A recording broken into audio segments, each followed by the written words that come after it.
When it comes to leathercraft styles, there are many to choose from. In this podcast, I'll be discussing fine leather goods, Western leather goods, rustic leather goods, social media leather goods, and Australian bushcraft. Without further ado, let's begin this podcast. Now, as I mentioned, I'm going to be discussing the different styles of leathercraft. Now, this isn't going to be a complete encyclopedia of all the different leathercraft styles, just mainly the ones that exist today and the more common ones. I thought I might throw in a bonus of Australian bushcraft or Australian leathercraft, for example. We're going to be talking fine leather goods to start off with. Now, fine leather goods uses high quality leather, hardware, reinforcements to create a long lasting item. These items are made to last for years, if not decades. The designs in fine leather goods aim to be timeless, and this makes sense if a bag, for example, is going to last for years. Having a timeless item allows you to take that same item in years to come and make that for new customers. Now, if you look at Birkin bags, for example, by Hermes, there is a huge pre-owned market of Hermes Birkin bags that are still expensive. So that just shows a timeless design. It can be remade over and over again. So you can see that with Hermes with a timeless design. Now, leather selection in fine leather goods will differ depending on the item. For bags, for example, you'll most likely see chrome and combination tan leathers. Louis Vuitton, however, does use natural vegetable tan leather for the handles, piping, and other small areas, and this adds to the Louis Vuitton look. The most common reason why chrome and combination tan leather would be used is it's flexible. For example, if you're making a turned inside out bag, for example, such as a duffel bag, it's flexible. It's easy to flex in and out. It's easy to pull that bag inside out. Much more easy than vegetable tan. Vegetable tan leather can crease a lot more easier. Of course, there are softer vegetable tan leather tempers. I did make a bag actually with a softer temper vegetable tan leather. It worked. It was wrinkled, so it wasn't a smooth. Well, I did make one that was smooth. So chrome tan leather is probably the more popular chrome combination tan. Another reason why, it can be reinforced. So if you do have a soft tempered chrome tan leather, it can be reinforced and then made to look stiffer, made to be stiffer because of the reinforcements. It can be reinforced for added stiffness. If any, chrome tan leather, combination tan leather doesn't really scratch as easily compared to vegetable tan leather. And this is a big thing. If you're someone who bought a $1,000 handbag and then you scratch it, well, you know, that scratch has taken a lot of value off that bag. So chrome tan leather doesn't scratch as easily, so it's a much more better leather to use for those items. Chrome tan leather doesn't patina like vegetable tan leather. Chrome tan leather has better water resistance, and also there are high quality chrome and combination tan leathers. Chrome tan leather tends to be cheaper than vegetable tan leather, but this doesn't mean that it's lower quality.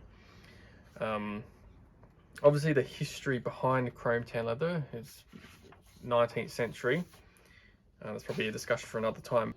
So there probably aren't going to be as much vegetable tan leather items in fine leather goods. Now, vegetable tan leather, what is less than 10% of the world's leather is vegetable tan leather. So you can already see the huge market of chrome tan leather. Shoes, chrome tan leather. I'm pretty sure these shoes I'm wearing right now are chrome tan leather. Soft, flexible, water resistance, works for shoes. Although the soles, however, tend to be vegetable tan leather. You can even see that with a pair of shoes. Vegetable tan, chrome tan, there is uses for each of them. But there probably aren't going to be many vegetable tan items in fine leather goods. Of course there are, but it just depends what the customer wants pretty much. But for the most part, if customers want an item that won't scratch easily, won't patina, is water resistant, then chrome tan leather is better suited for that. Now, here are some standards for fine leather goods. Now, I would say that fine leather goods has some unwritten rules which sort of goes along fine leather goods. And some of these unwritten rules would be, I've written 4 down. So the item will be crafted with craftsmanship, with high attention to detail of every aspect of the item. There will be no raw edges. The edges must be finished. The item will be lined, except in some cases, and there will be angled stitching. Now, the first point makes sense. Obviously, when you're with fine leather goods, it's every aspect of that design is going to be done well, etc. The second point is that there will be no raw edges. Now, this is a thing that is definitely with fine leather goods. The edges must be finished. Edges are either edge painted, turned, bound, or burnished. With chrome and combination tanned, edge paint, turned or bound edges will be more popular as burnishing won't work on chrome and combination tan leather. Louis Vuitton uses edge paint on their vegetable tan leather bag handles, for example, and some of the other sections. The benefit of edge paint, it looks very refined for fine leather goods, which edge paint is a lot more clearer. You know, when you see a blue edge painted edge compared to a blue burnished edge, the blue in the edge paint will be a lot more sharper, a lot more obvious than the dye. However, though edge paint looks a lot more refined, there is a risk of it cracking or peeling with time. So there is a bit of a trade-off that comes with edge paint. Whereas if you turn the edge or bound the edge, you don't really have to worry about that. Burnished edges are more seen in vegetable tan leather, such as a thick unlined belt. There are still craftsmen that do burnished edges in fine leather goods, and it would be done specifically on vegetable tan leather. A burnished edge technically would be more durable than edge paint, but chrome and combination tan leather cannot be burnished. There probably could be some combination tan leathers that could be burnished, and obviously something like goat skin can be burnished, but it's not probably the best to burnish. It doesn't really look the nicest. So there are some slight exceptions, but for the most part, just think vegetable tan leather you can burnish, chrome tan leather, combination tan leather you can't burnish. So yeah, so chrome and combination tan leather cannot be burnished except for those exceptions. So edge paint will be the option in that case. Also, edge paint can add to the more refined look compared to burnishing. The edges still need to be done well, as this shows attention to detail. A poorly edge painted or burnished edge will be seen as a lack of attention to detail. So the edges still need to be done well. The next one is items will need to be lined. And of course there are exceptions for this, such as an unlined belt that will already use thick, high quality vegetable tan leather. Some traditional briefcases don't need to be lined, so there are some exceptions. But generally in fine leather goods, try and line the items.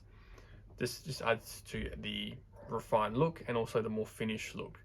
If there's beautiful, smooth leather on the outside and you open it up and then you see the flesh side of leather, it won't look refined, it won't look completed. It looks like you've just missed a part of the bag. So that just adds to the attention to detail to all the aspects. But of course there are exceptions in the case of an unlined belt that uses thick vegetable tan leather, traditional briefcases, and probably some other small leather goods. But yeah, there are exceptions.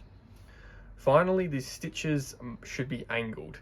Pricking irons with slanted angled stitching is often associated with fine leather goods due to their historical use. Obverse pricking irons will lay the stitch right to left. To achieve angle stitching with a sewing machine, you can use an LR needle.